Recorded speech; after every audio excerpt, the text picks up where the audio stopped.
Hello, contractpreneurs. Good morning, good afternoon, good evening, wherever you're at. Thanks for being here. Be right back.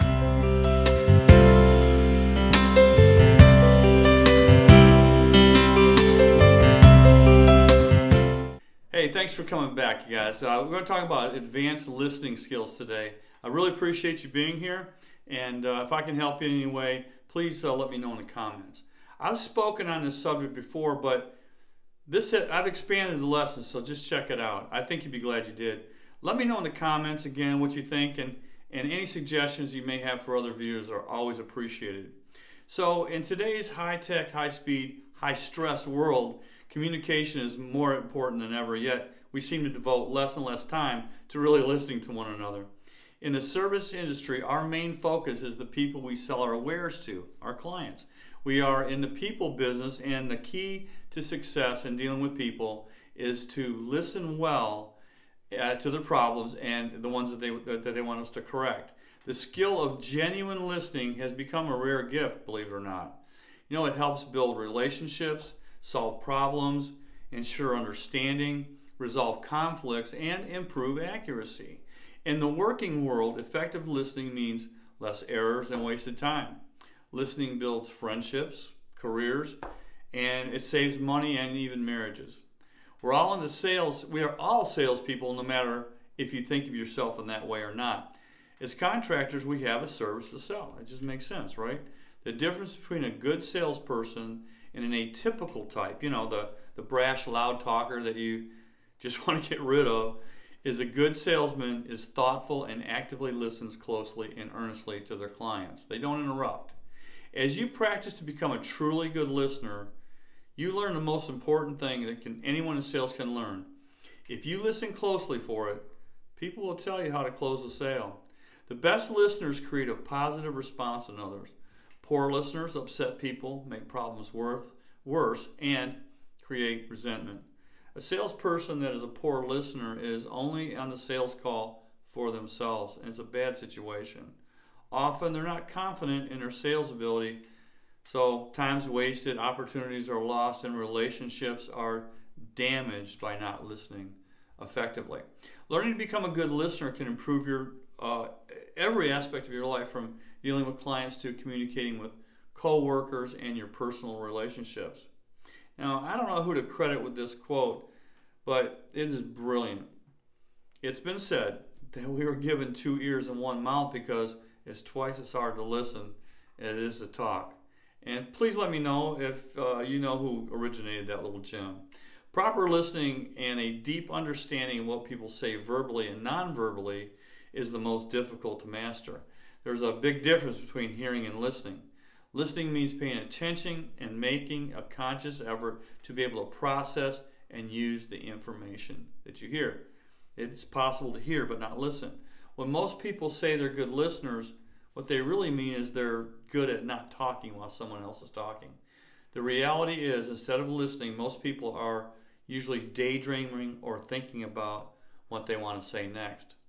The ability to listen well is a skill that must be developed and practiced. It's one of our most important skills as business people, and too often overlooked, and it's underused. Here are 10 listening skills that help you develop an effective listening skills process. Number 1 is face the person speaking and maintain eye contact. Seems like common sense, but talking to someone while they scan the room, keep checking their phone, or looking out the window, it's like trying to hit a moving target. How much of the person's undivided attention are you actually getting? Not much. In most cultures, eye contact is considered one of the main ingredients of clear and effective communication. In other cultures, it's considered that you may be shady or dishonest if you don't maintain contact. Number 2 is to be attentive, but don't stare. Now that you've made eye contact, just relax. You don't have to stare at the other person, because that can get kind of weird. Look away now and then and carry on. The important thing is to be attentive. Try hard to screen out distractions like background activity and noise. Don't be distracted by your own thoughts, feelings, and biases. Number 3, keep an open mind. Listen without judging or jumping to conclusions of the other person. Remember that this person is using their own way of communicating inside their brain. You don't know what those thoughts and feelings are, and the only way to find out is by listening. Number 4 is try to picture what the other person is saying. When listening for long stretches, concentrate on and remember keywords and phrases. In business situations, I tend to make 1 or 2 word notes to remind me later what was said. Just enough of a note to keep track, but not to distract yourself or your client or the other person talking. If your thoughts start to wander, immediately force yourself to refocus and try hard not to think about your agenda or your problems if you can. When it's your turn to listen, don't spend time planning what to say next. Think only about what the other person is saying. Just concentrate fully on what's being said, even if it bores you, or even if you feel that they're wrong to think that. Make a notation of what you feel was a wrong comment. This is especially true if you're presenting something technical or complicated. If you're the expert in the room, wait for the right time to express your opinion about what you feel is a wrong comment. And generally, that's at the end when they're done explaining.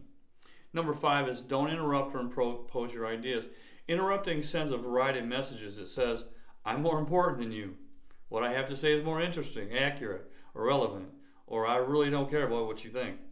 You may not really think that, but that's sometimes how it comes off. Your client's perception of you in this situation is omnipotent. Also, we all think and speak at different rates. If you're a quick thinker and talker, you have to mimic your client or relax your pace for the slower, more thoughtful communicator. That's very important. I have a lot of trouble with that because my mind races. If you listen to me for any amount of time in the past, there's times when the brain's way ahead of the mouth, and I just try to be conscious of that. Number 6, wait for the person to pause before you ask clarifying questions. Certainly when you don't understand something, you should ask that person to explain it to you, but don't interrupt. Wait until the speaker pauses, then say something like, hey, let's back up for a second. I didn't understand what you just said about X. Number 7, ask questions only for the better understanding of the subject.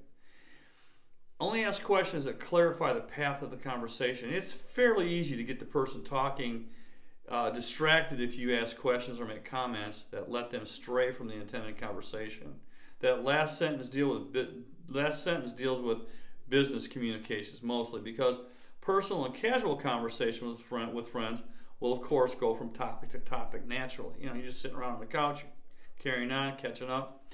This information today is pointed towards business listening, okay? Number 8, feel empathy with that person speaking. If you can truly feel sad when that person you're talking with express sadness, or joyful when they express joy, fearful when they describe their fears, and convey those feelings through your facial expressions like nodding and soft words, then your effectiveness as a listener is assured. Empathy for others is your friend and is the core of good listening. To express empathy, you have to switch places with the other person and let yourself feel what it is to be them at that moment. It's not easy to do, but super powerful in communications if you can learn to do this. It has to be real though. Acting won't get it because people will see right through it. Number 9, give the speaker regular feedback. Let the person know that you understand where they're coming from by reflecting their feelings. Just nod and show you're with them in their conversation through facial expressions and through a well-timed or uh-huh. Also, occasionally briefly paraphrase what they have said. You're giving this person proof that you're listening and that you are following their train of thought. And number 10 is sometimes what isn't said is as important as what is said. Face-to-face conversation with people gives you most of the nonverbal cues you need to see how that person's feeling. In person, you can see enthusiasm, boredom, or irritation very quickly in the facial expressions. The slope of the shoulders, crossed arms, or furrowed brow. Don't ignore these cues. Remember that words say just a fraction of the message. The art of listening should really start being taught in grade school. It helps develop resourceful, self-reliant kids who can solve their own problems. Personally, I had to teach myself to listen better. Many newbie salespeople, myself included at the beginning of my career, are not so confident yet, and you just want to say and do the right things to show the clients we know something about our trade. While the sales or service call is in progress, the mind is racing, and we tend to want to interject our knowledge and prowess, thinking we're helping the client. But all we're doing is acting like the last guy that was there that was also a bad listener. We're obsessed with what we want to say, and we can't wait to say it. In fact, we're so anxious for our turn to talk, we can't concentrate on what the other person's saying and often interrupt. So it just boils down to a lack of confidence, whether it's consciously or unconsciously.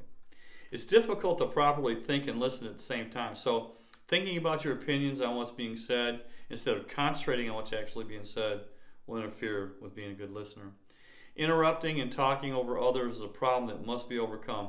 Not only is it rude, but it will turn a client against you.